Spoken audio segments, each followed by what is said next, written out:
Today's forecast calls for light rain in New York City with a high near 67 and a low near 62. It's Monday, June 16th, and this is your Burrows in Brief. The Brooklyn paper reports part of the parking-protected bike lane on a hazardous stretch of Bedford Avenue on the border of Williamsburg and Bed-Stuy will be removed and replaced with a non-protected painted bike lane, Mayor Eric Adams announced Friday. About 3 blocks of the lane between Flushing and Willoughby Avenue will be axed, a Department of Transportation spokesperson confirmed. Adams' statement erroneously referred to Willoughby Street.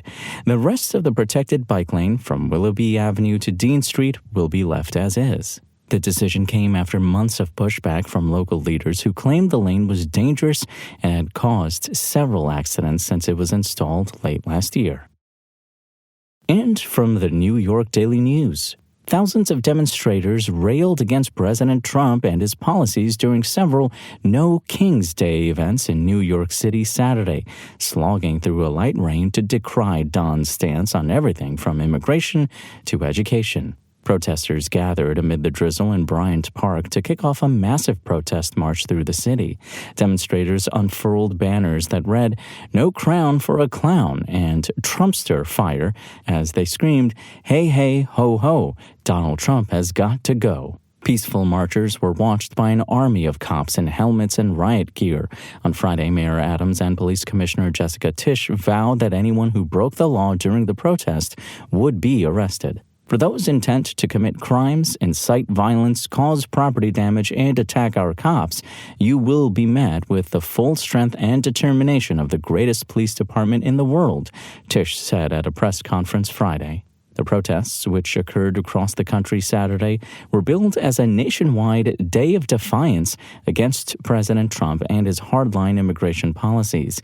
It coincides with Trump's birthday and military parade in Washington, D.C.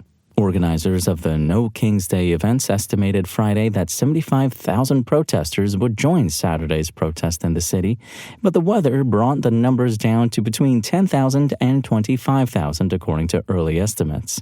Later in the afternoon, NYPD officials said police had taken 3 people into custody. After stepping off from Bryant Park at 2:30 p.m., protesters marched down Fifth Avenue to Madison Square Park. Many demonstrators splintered off from the main group, with some heading all the way down to Zuccotti Park in Lower Manhattan, where the famed Occupy Wall Street protests were held back in 2011. Before the march, rallies at Bryant Park saw the likes of mayoral hopefuls Brad Lander and Zohran Mamdani, along with comedian Ilana Glazer and Sex and the City star Cynthia Nixon. Marchers, standing shoulder to shoulder, came prepared for foul weather with rain slickers and umbrellas, some with the slogans "Defend Students" and "Fund Science" spelled out on the umbrellas in tape. Other No Kings events took place in Forest Hills, Queens, as well as on Victory Boulevard in Staten Island and by Grand Army Plaza in Park Slope, Brooklyn. That's all for now. My name is Imran Sheikh. Make sure to support and subscribe to your local New York news outlets like the ones you heard today.